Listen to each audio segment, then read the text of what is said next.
नमस्कार, बुलेटिन में आपका बहुत बहुत स्वागत है। मैं हूं आपके साथ दीपिका ओझा। चलिए शुरुआत करते हैं खबरों की। कांग्रेस ने मनरेगा के बजट में कटौती पर कड़ी निगरानी जताते हुए नाराजगी जताई है और साथ ही साथ केंद्र सरकार पर सवाल उठाए हैं। उन्होंने इसे गरीब और ग्रामीणों के हितों पर कठोरता घात बताया है और इसके साथ ही नेता प्रतिपक्ष यशपाल आर्य ने केंद्र सरकार और मनरेगा योजना की मजबूत व्यवस्था को कमजोर करने का भी आरोप लगाया है। नेता प्रतिपक्ष यशपाल आर्य ने कहा कि केंद्र ने वित्त वर्ष 2023-24 के शुरू में ही 98,000 करोड़ रुपए की प्रस्तावित मांग की तुलना में 60,000 करोड़ रुपए का बजट ही आवंटित किया है। भारतीय ग्रामीण अर्थव्यवस्था का प्रमुख आधार है और जिस तरह से केंद्र की सरकार द्वारा जो ग्रामीण विकास विभाग का प्रस्ताव था, मनरेगा में 96,000 करोड़ की प्रस्ताव भेजे गए थे, उसके सापेक्ष केंद्र सरकार द्वारा मात्र 60,000 करोड़ की धनराशि की व्यवस्था बजट में की गई। उत्तराखंड हाईकोर्ट ने विधानसभा सचिवालय में हुई अवैध नियुक्तियों के खिलाफ दायर जनहित याचिका पर सुनवाई की। आपको बता दें, मामले की सुनवाई के बाद मुख्य न्यायाधीश विपिन संघी और न्यायमूर्ति राकेश थपरियाल की खंडपीठ ने राज्य सरकार से 4 सप्ताह के भीतर जवाब पेश करने को कहा। मामले की अगली सुनवाई 30 जून को होगी। मामले के अनुसार उत्तराखंड विधानसभा सचिवालय में बैकडोर भर्ती, भ्रष्टाचार व अनियमितताओं के खिलाफ देहरादून निवासी सामाजिक कार्यकर्ता अभिनव थापन ने जनहित याचिका दायर कर कहा कि विधानसभा ने एक जांच समिति बनाकर 2016 के बाद की विधानसभा सचिवालय में हुई भर्तियों को निरस्त कर दिया है। साथ ही विधानसभा भर्ती में भ्रष्टाचार से नौकरी लगवाने वाले ताकतवर लोगों के खिलाफ उच्च न्यायालय के स्टिंग जांच की निगरानी में जांच कराई जाएगी।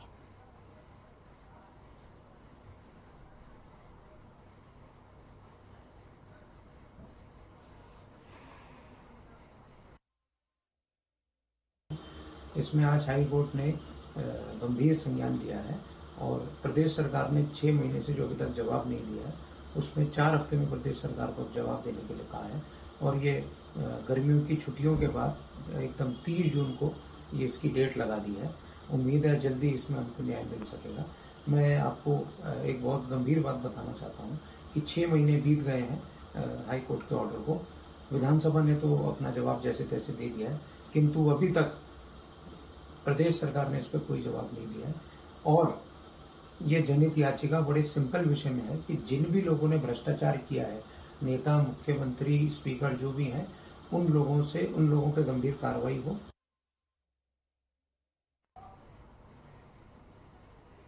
अल्मोड़ा जिले के विकासखंड सयालदे के न्याय पंचायत महंग्यारी तलाई में कृषक महोत्सव खरीफ आयोजित किया गया। मुख्य अतिथि सल्ट विधायक महेश जीना ने कार्यक्रम का उद्घाटन किया।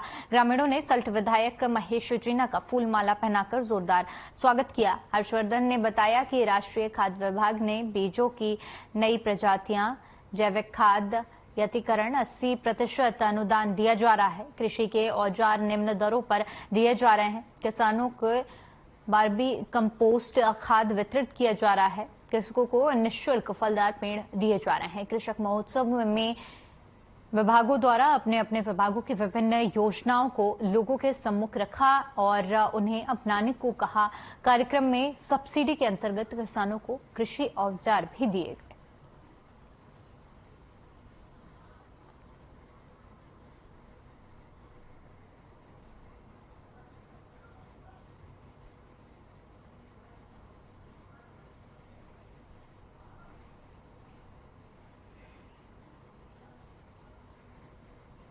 तो कृषक महोत्सव कार्यक्रम का आयोजन किया गया, जहां पर विधायक ने कार्यक्रम का उद्घाटन किया। तस्वीरें हम आपको अल्मोड़ा की दिखा रहे हैं, जहां पर किसानों को वर्मी कंपोस्ट का भी वितरण किया गया। और साथ ही साथ इस मौके पर बड़ी संख्या में किसान और ग्रामीण पहुंचे।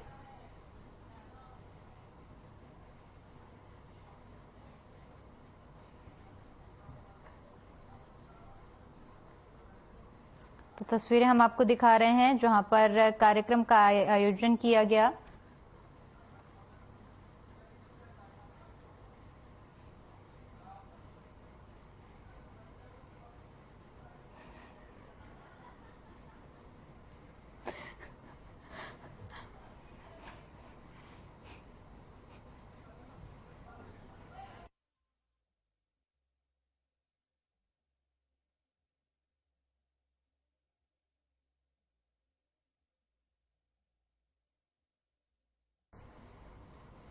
वहीं पौड़ी जिले के यमकेश्वर विधानसभा के द्वारीखाल ब्लॉक के गांव पल्ला हथनूड़ से दिल दहला देने वाली घटना सामने आई है। रविवार को प्रधानमंत्री नरेंद्र मोदी की मन की बात के 100वें एपिसोड को देखने अपने स्कूल जा रही एक बच्ची को रास्ते में आवारा सांड ने कुचलकर मार डाला।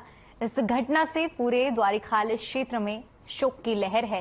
जानकारी के अनुसार पल्ला हथनुडा गांव की कक्षा 5 में पढ़ने वाली एक बच्ची जो कि प्रधानमंत्री नरेंद्र मोदी के मन की बात के 100वें संस्करण को सुनने गांव के ही राजकीय प्राथमिक विद्यालय खुशी खुशी अपने घर से निकली थी। बीच रास्ते में ही एक आवारा सांड ने उसे बेरहमी से मार डाला। बालिका का नाम अहीना बानो बताया जा रहा है। घटना के बाद बच्ची की मां का रो रो कर बुरा हाल है।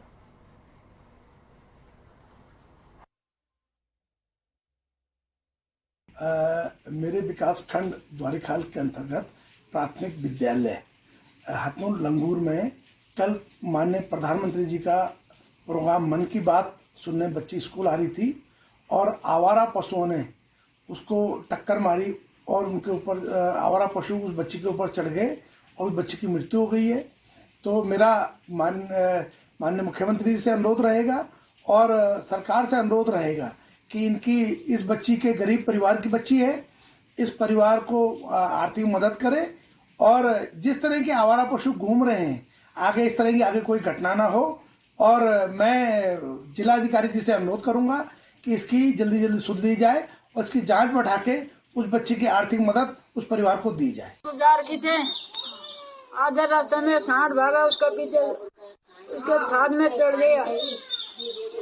मेरा कोई भी नहीं है। शाम गुजार की थे आधे रास्ते में सांड भागा, उसका पीछे उसके छाद में चढ़ गया। मेरा कोई भी नहीं है। शाम क्यों बच्चों को रविवार को बुलाया गया था, ये भी अपने आप में सोचने वाली बात है। साप्ताहिक अवकाश कोई ऐसा तो नहीं है कि कोई मन में किसी का है उसने साप्ताहिक अवकाश दे दिया।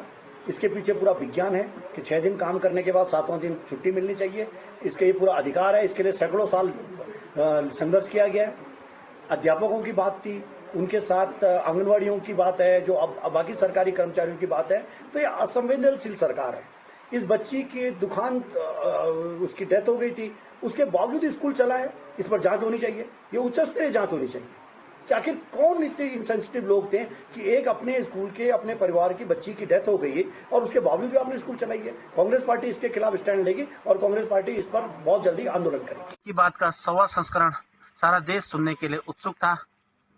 हर स्कूल के बच्चे भी स्कूल जाने की तैयारी में थी और इसी क्रम में राजकीय प्राथमिक विद्यालय हथनूर की एक बालिका पल्ला से जो हमारी एक मुस्लिम बिटिया है वो भी स्कूल जाने के लिए दौड़ी दौड़ी चहल कूद से स्कूल जा रही थी। तभी रास्ते में आवारा पशुओं के झुंड ने उसे रोंद डाला और उसके प्राण पखेरु वहीं पर उड़ गए। वो उससे उस परिवार पे एक बहुत शोकाकुल परिवार पे एक दुख का पहाड़ टूट पड़ा है। रशीदन बानो जिसका पति का भी इंतकाल हो चुका है और उनकी 4 बेटियां हैं। उस चारों बेटियों में से तीसरे नंबर की बेटी अहीना बानो थी और एक कक्षा 5वीं में पढ़ रही थी। इसका देहांत होने से सारे क्षेत्र में एक शोक की लहर डूब गई है और मेरा शासन प्रशासन से अनुरोध है कि जो हमारे यशस्वी प्रधानमंत्री का सपना है कि बेटी बचाओ बेटी पढ़ाओ का जो ये बिटिया भी इस अभियान में जुड़ी थी। तो दिल दहला देने वाली घटना सामने आई है पौड़ी से, जहां पर मन की बात के 100वें संस्करण को सुनने के लिए बच्ची प्राथमिक विद्यालय जा रही थी और इसी दौरान आवारा पशुओं के झुंड ने उस पर हमला कर दिया, जिसके बाद इस हमले में बच्ची बुरी तरह से चोटिल हुई और उसके बाद उसकी मौत हो गई। इस पूरी घटना के बाद पूरे इलाके में सनसनी फैली हुई है और सभी लोग काफी ज्यादा परेशान हैं। बता दें कि परिजनों का भी रो रो कर बुरा हाल है। बताया जा रहा है कि बच्ची 5वीं कक्षा की छात्रा थी जो कि मन की बात का कार्यक्रम सुनने जा रही थी और इसी दौरान वो दुर्घटना का शिकार हो गई।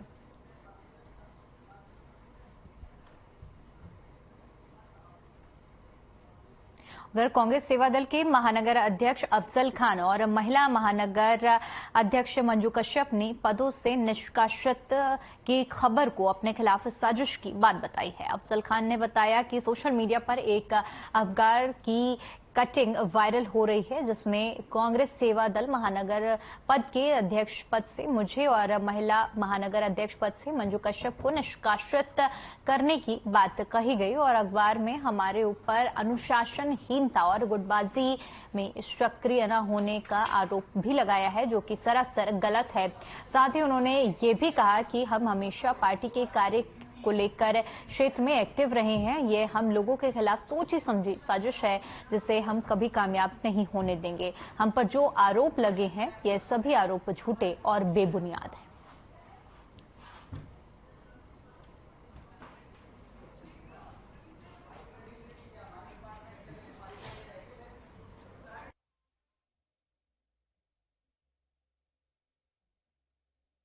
ये न्यूज सेंड की है किसी ने और बड़ी दुखद कारण है कि अब तक हमने नॉलेज में अपनी हेमा पुरोहित जो है प्रदेश अध्यक्ष हैं उनसे वेरीफाई किया है। उन्होंने उनकी नॉलेज में भी ये न्यूज नहीं है। किसी ने रुड़की में ही जो रुड़की से ही पदाधिकारी है उनकी साजिश है। हमें इस तरह की न्यूज उन्होंने वायरल की है और मैं अगर जो इसने ये न्यूज छापी है अगर वे हमारे सामने वेरीफाई नहीं करते हैं किसने छपाई है अपनी मर्जी से उनकी मिस्टेक बाय है ये न्यूज तो जिसने भी साजिश रही है मैं उनके मानने का दावा करूंगी। मुझे भी इस बारे में कोई नॉलेज नहीं थी। सुबह मेरे जानने वालों ने मुझे व्हाट्सअप की और ऑन कॉल करी और पूछा मेरे से ये क्या है, ऐसा कैसे चल रहा है और ऐसा कैसे हो जाएगा, ऐसा पॉसिबल नहीं है। हम फर्स्ट टाइम ऐसा देख रहे हैं जो कार्य करने वाले को निष्कासित किया जा रहा है जबकि उसमें पोर्टल में इनएक्टिव लिखा है निश्चर्य। ऐसा तो पॉसिबल नहीं है। मुझे रुड़की में शायद ही कोई कह दे मैं इनएक्टिव हूँ और अनुशासनहीनता भी शायद कोई मुझे कह दे कि मैं किसी के साथ बदतमीजी करता हूँ, ऐसा भी नहीं है। और अपनी बात रखना अगर अनुशासनहीनता हो तो शायद मैंने कर ली हो क्योंकि मैं अपना हक रखता हूँ, अपनी बात रख सकता हूँ मैं और अपने पदाधिकारियों से रखूँगा, अपने सीनियर से रखूँगा अपना। कोई अगर मेरे साथ कहीं गलत हो रहा है तो इसे तो मैं मानता नहीं अनुशासनहीनता।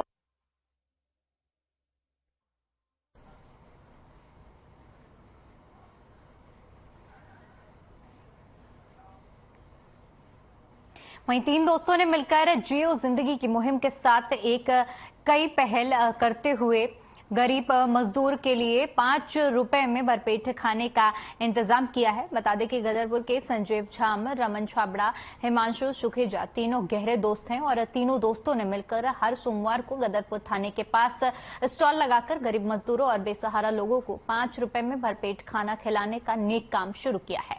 इस दौरान संजीव झाम ने कहा कि हम लोगों ने जरूरतमंद को प्रत्येक सोमवार को 5 रुपए में भरपेट खाना खिलाने की व्यवस्था की है। उन्होंने कहा कि हम फंड तीनों दोस्त मिलकर अपनी कमाई से जुटा लेते हैं।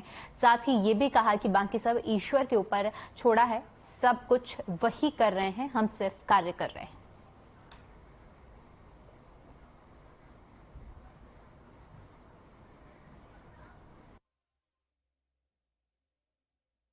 नमस्कार। ये हम लोगों ने 3 दोस्त लोग मिले थे, आपस में चर्चा चली कि एक निर्धन लोगों के लिए मुहिम चलाई जाए। उसमें हम लोगों ने 5 रुपए में हर सोमवार को भोजन रखा है निर्धन लोगों के लिए और निर्धन और जो जरूरतमंद लोग हैं, जो लोग बाहर से आते हैं, गरीब लोग हैं, जिनके पास कोई दिक्कत है, तो हम लोगों ने उनके मान सम्मान को ठेस न पहुंचे इसलिए 5 रुपए में भोजन की व्यवस्था की।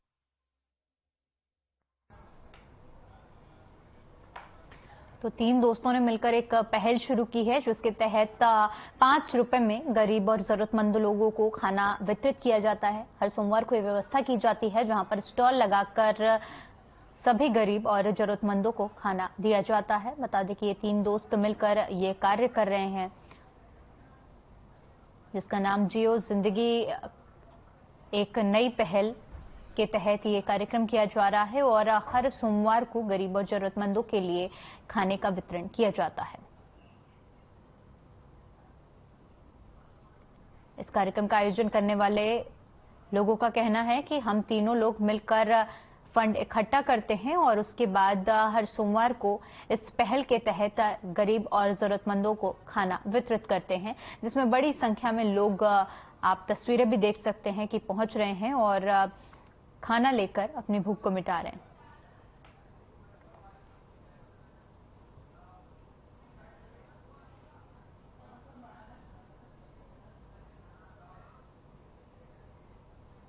उधर मंगलौर क्षेत्र में बेमौसम बारिश ने एक बार फिर से किसानों की परेशानियां बढ़ा दी हैं। दरअसल बारिश होने से अब गन्ने की बुआई देरी से होगी। हालांकि किसानों ने पहले ही गन्ने के लिए खेतों की जुताई कर दी है और बारिश की वजह से खेतों में पानी भर गया है। वहीं सब्जियों के खेत में भी पानी भर गए हैं। किसानों का कहना है कि ये पानी किसानों के हित में नहीं है। बारिश की वजह से अब गन्ने की बुआई 10 से 15 दिन पीछे हो गई है।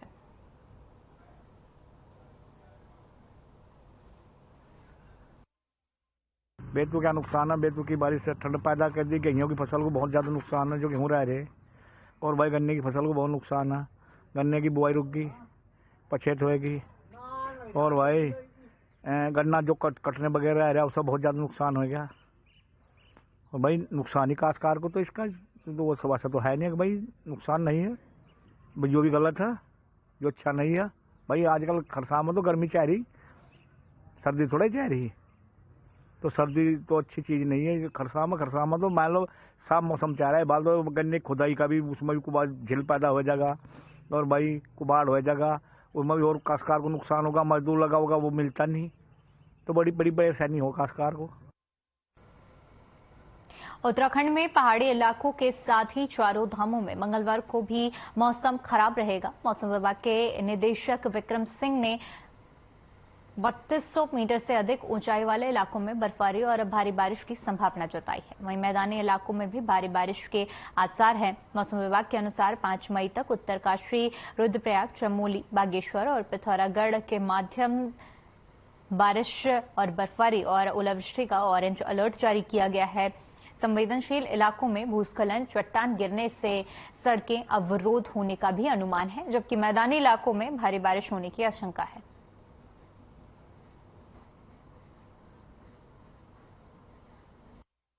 काफी दिक्कत भरा थोड़ा हो सकता है, तो इसलिए यात्रियों से उम्मीद की जाती है कि वो थोड़ा जो है 2-3 दिन थोड़ा अपनी यात्रा को पोस्टपोन करते हुए फिर आगे बढ़े, या ये हो सकता है कि ठीक है जहां पर आप सेफ जगह पे हैं वहां रुके 1-2 दिन, फिर आगे बढ़ें जो है। तो 3 तारीख तक मैं कहूंगा, 4 तारीख तक भी बल्कि जो है, तो जो हल्की से मध्यम बारिश है वो तो है ही है। और जो उच्च हिमालयी क्षेत्र है, चारधाम लोकेशन है, तो उसमें आज शाम रात आप देखेंगे जो बर्फबारी है वो बढ़ेगी। अब जब तब तापमान कम होंगे तो बर्फबारी की जो एक्टिविटी है वो ज्यादा रहेगी। तो मॉडरेट स्नोफॉल एक्टिविटी जो हमारे 3000 या 3500 मीटर या उसके आसपास के क्षेत्र है वहां पर वो मिलने वाली है। उसकी वजह से उन एरियाज में जो तापमान है वो काफी कम रहेंगे, सब जीरो टेम्परेचर्स रहेंगे, तो कहीं ना कहीं वहां पर जाना रुकना काफी दिक्कत भरा हो सकता है। तो लोगों को चाहिए कि थोड़ा जो है एहतियात बरते। उधर लगातार हो रही बारिश के बाद तापमान में भारी गिरावट आ गई है और लोगों को एक बार फिर से अपने गर्म कपड़े निकालने पड़ गए हैं। लगातार बारिश से जहां आम जनजीवन अस्त व्यस्त हो गया है, वहीं स्कूली छात्र छात्राओं को भी खासी परेशानियों का सामना करना पड़ रहा है। बात करें मौसम विभाग की, तो आने वाले 3 दिनों तक मौसम विभाग ने बारिश की संभावनाएं जताई हैं।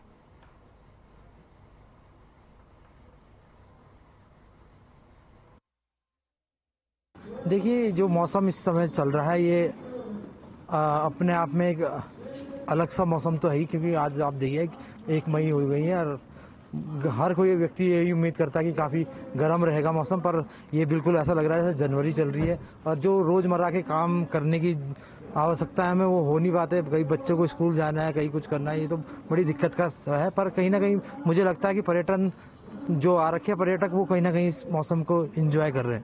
हाँ, एकदम आपका कहना ठीक है। कल से मौसम ने जो एकदम मिजाज बदल दिया है।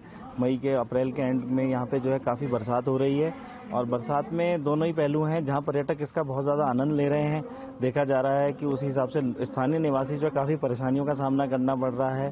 और जो पर्यटक भी आ रहे हैं उन्होंने भी गर्म कपड़े पहने हैं, स्थानीय निवासियों को भी काफ़ी गर्म कपड़े पहन रहे हैं। जैसे हमें भी आप देख रहे होंगे कि हमें जो जैकेटें हमने पैक कर दी थी दोबारा से निकाल के पहननी पड़ रही है। लेकिन स्थानीय लोगों के लिए बहुत ज़्यादा परेशानियां हो रही हैं। कहीं पे एक तो रोड भी टूटी हुई है, जगह जगह मलबे के ढेर हैं, तो काफ़ी कीचड़ हो गया है।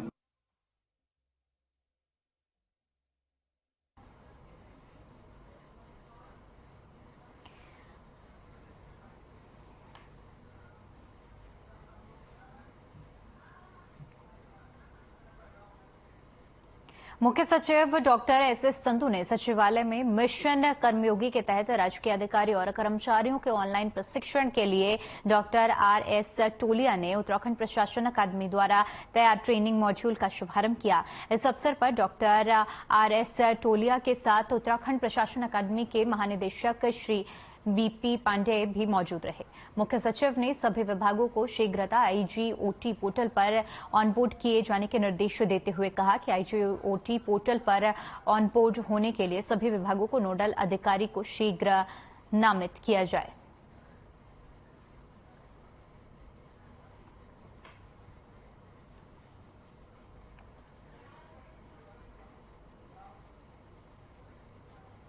धर्मनगरी हरिद्वार में पुलिस ने सेक्स रैकेट का भंडाफोड़ किया है। बता दें कि एंटी ह्यूमन ट्रैफिकिंग सेल ने नगर कोतवाली पुलिस ने कार्रवाई करते हुए बाहर से लड़कियों को बुलाकर जिस्म फरोशी करने और कराने वाले 2 होटल मैनेजरों को गिरफ्तार किया है। आरोपी व्हाट्सएप के जरिए लड़कियों के फोटो भेजकर डील करते थे और ग्राहकों को होटल में बुलाकर देह व्यापार कराते थे। बता दें कि पुलिस टीम ने ग्राहक बनकर द हिल ब्लू और होटल रेमसन में छापेमारी करते हुए आरोपियों को रंगे हाथों पकड़ा।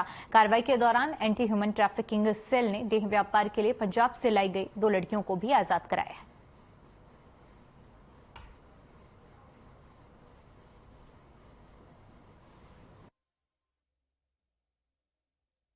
इस पर फिर हमारी जो डिकॉय टीम जो प्राइवेट में हमारे कर्मचारी लगाए और उनको होटलों में बुकिंग कराई गई, जिससे कि हर जगह ऑब्जर्वेशन हो सके कि कहाँ कोई गलत एक्टिविटी तो नहीं चल रही है। इसी के क्रम में 2 लोग को, जो होटल के मैनेजर है रेमसन होटल और हिल व्यू होटल है, इसके मैनेजर्स की अरेस्टिंग की गई है, जिनके मोबाइल से भी बहुत सारे ऐसे साक्ष्य मिले हैं जो लगता है कि इस एक्टिविटी में लगातार लगे हुए थे। और ये लड़कियां जो बाहर से नैतिक कार्य के लिए सप्लाई के लिए आती, वो दिल्ली पंजाब से अरेंज करते थे। पूरी बात जब पूछताछ में पता चला कि दोनों जो महिलाएं हैं वो विक्टिम है और पूर्व में भी किसी एजेंट के माध्यम से उनको इस धंधे में फंसाया गया था और जिसके कारण वो इससे बाहर नहीं निकल पा रही थी। रविवार की सुबह कुछ लोगों ने ग्राम लूटावाड निवासी पप्पी सागर को गोली मारकर उसकी हत्या कर दी। घटना के बाद रविवार को परिजनों ने घटना के विरोध में पुलिस पर सवाल खड़े करते हुए जमकर हंगामा किया। मामले में कोतवाली पुलिस ने मृतक के भाई चंदन सागर की तहरीर पर कुछ लोगों के खिलाफ हत्या का मुकदमा दर्ज किया था।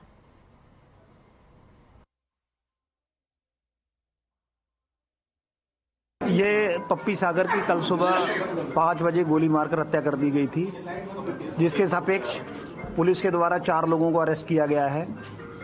2 लोगों को मालदन से अरेस्ट किया गया है, आजम को और रिजवान को, जिनके पास से 2 315 बोर के असले, 7 कार्टेज और 2 खोखे बरामद हुए हैं और एक खोखा जहां पर गोली चली थी वहीं मौके से बरामद हुआ है।